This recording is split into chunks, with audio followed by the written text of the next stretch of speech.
3:00 ng madaling araw.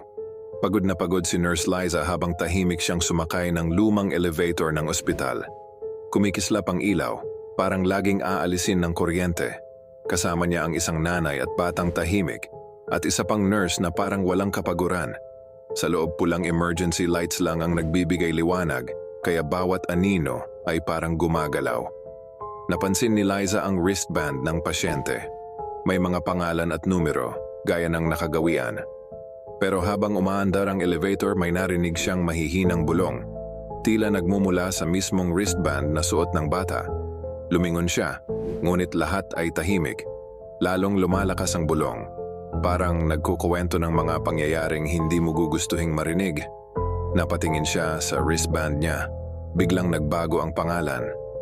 Sa loob ng elevator, parang huminto ang oras. Lahat ng wristband, sabay-sabay na bumubulong at naramdaman ni Liza ang malamig na hangin sa batok niya. Walang sumigaw, walang tumakbo.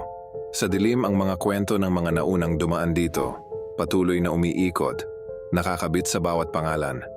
Hanggang sa bumukas ang pinto at naglaho ang lahat ng tunog.